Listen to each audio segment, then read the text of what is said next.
have enough time today, so I made sure my sermon is 10 minutes. So the title of my sermon is Wisdom, Insight, and Understanding.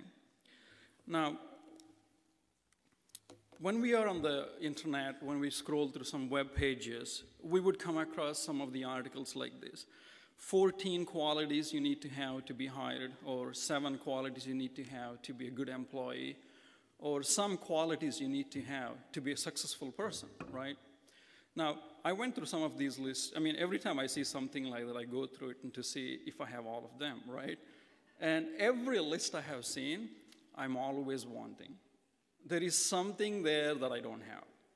And when you think of these things, like immediately, like when you're checking these things, your Facebook or your website knows that you're snooping these things, and they send you these advertisements, right? Expert opinions, like, how to get smart, 12 ways to become a smart person, or 24 daily habits you need to do to become, a successful person. And you know that to have at least one habit continually on a daily basis, you need to have really good discipline. So they also have an expert opinion to be disciplined. So it's like a loop, right? Like you go here, and then to do this, and you have to do this, and to do this, you have to do this, and you give up. So that's my takeaway from this. So no matter which stage of life we are, especially when you're a student or like beginning a job, you realize there is a lot that we have to learn, right? Any stage of life we are in, any walk of life, we realize that we are not there 100%. And we have this desire to learn something new, get better, improve, and to be a better human being, right? And even parents, we think that they're perfect, but they also struggle. How can you be a better parent? I don't know if kids think ever, I want to be a better kid, but parents always do think that I want to be a better parent. Now, what does actually Bible say? We have many young people in our youth Sabbath school that are going to college, that are in the college thinking about their future, getting into some job. And some people that are thinking, okay, I finished my job, my school, now I got into this workplace. I see all these people, suits and ties and very professional. They speak differently, they behave differently. And we instantly feel that need to be better. Now, what does Bible say that you have to do? Are there any experts in the Bible that tell you that this is what you have to do? Are there any 12 steps? When you think about it, when I first started college, this is what actually guided me. And I thought I would share this with my young friends here. In Psalms 119, 98 to 100, this actually, Dr. Ebenezer shared this one with me a long time ago. It says, "Your commandments make me wiser than my enemies, for they are ever mine. I have more insight than all my teachers, for your testimonies are my meditation. I understand more than the aged, because I have observed your precepts." So God's commandments, God's testimonies, and God's precepts, if you follow these three, this verse is saying that you would be wiser than your enemies, so no one ever can destroy you. You would be wiser than, you would have more insight than your teachers, and you would have more understanding than the age-old people that have more wisdom usually. Isn't it amazing? When I say this thing to my friends, I was like, whatever. Some of them don't like to believe it because they think that this is some metaphor, like someone said something and there is no value to this verse. At this time, I would like to present you some evidence that people who have done this are actually wiser. There is a quantifiable evidence that shows that people that follow God's commandments, meditate upon his precepts, are wiser than other people. Evidence number 1, Daniel, Shadrach, Meshach, and Abednego, right? These three, we know the story, were captured from Jerusalem, were taken into Babylon. There they don't care about their religion, their God's commandments and requirements. They were training them in all the sciences and on the laws of their country so that they can use them as employees. And Daniel, Shadrach, Meshach, Abednego, knowing that they're putting their life in risk, asked the people to give them vegetables and water instead of the meats that they can't eat. And what happened? It's not just the vegetables that it is, the question here, but these 4 young men decided to follow God's commandments, his precepts. And here, the Babylonian king, who is not in favor of Jewish religion or Jewish people, like usually if I'm the king of my country, I would have bias towards my kingdom people. Why would I praise someone else, especially those that are defeated by my armies? Look at here what the king is saying. As for every matter of wisdom and understanding, look at those 2 words, about which the king consulted them, he found them, again the quantity here, 10 times better than all the magicians, conjurers who were in his realm.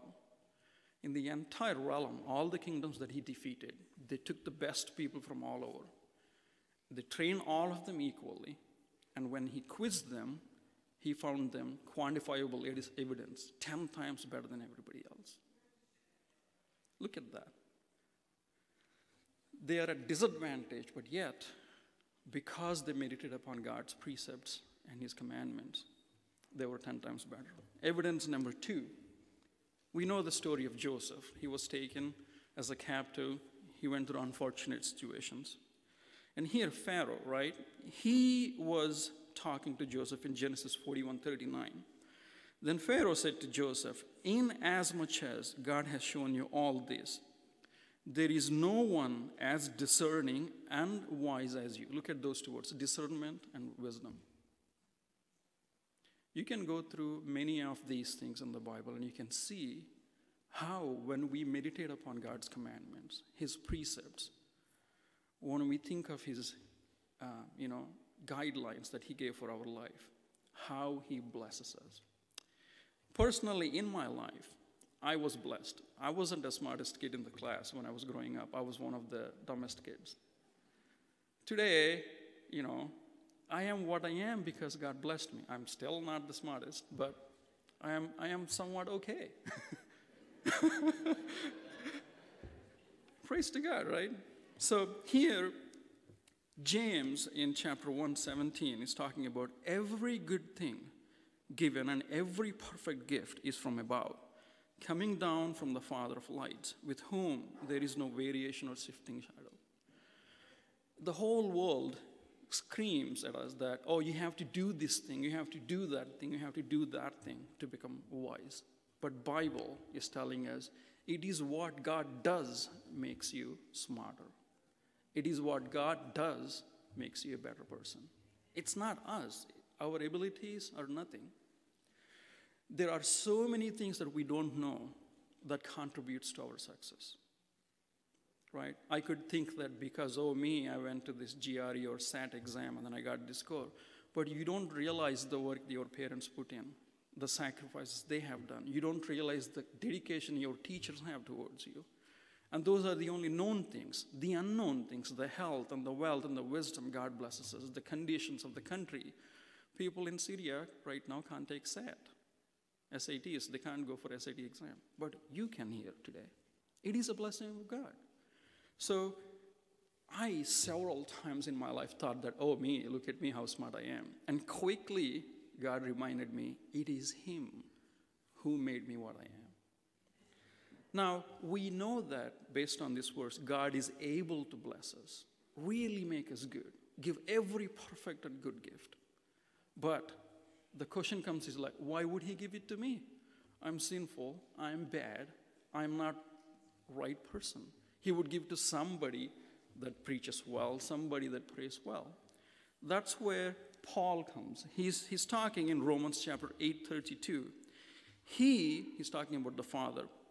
He who did not spare his own son, but delivered him over for us all, how will he not also with him freely give us all things? God is not only able to give us perfect gifts, make us wise, better in every other thing, but he's so willing to give us everything. Evidence? He gave us his own son. What else do you need? So we have to get over the fear that we are not good enough. Yes, we are not good enough. It was established. But we know that our God is way better than all of us. Despite our sinfulness, despite our deficiency, He wants to embrace us and love us and give us all perfect and good gifts. So in the end, we glorify Father in heaven with our works. So I'm going to conclude the sermon with the last words. Jesus in Matthew 6:30 said, "But seek first His kingdom and His righteousness, and all these things will be added to you." Now, He didn't say some things. He said all these things. You could say maybe the wisdom in your education or insight into stock market or something, or maybe like something else. He could also bless you in your finances. He could bless you on the road when you're driving. He could bless your speech, the relationships that you have with your coworkers, your family members, your health, wealth, everything. It says, all these things shall be added unto you. So with that, I encourage all of you to seek along with me. I also tell myself sometimes I do forget. I have to seek God and His kingdom and His righteousness first, then everything else comes into play. Devil sometimes scares us. Forget devil, he's overrated. We get scared sometimes because we think I don't have control over this issue. I never had control to begin with. God is the one who always had control in my life. When we come into those situations where we realize I don't have control, things might go left or right, I don't know what happens, we have to focus our eyes back on God and then say, He's in control, He's able to change my situation, and He's so willing to change my situation. Sometimes He doesn't change the situation, maybe there is something better than this that I'm thinking, because my understanding is limited. So with this, I encourage all my young friends to keep your eyes on Jesus, and God bless you all.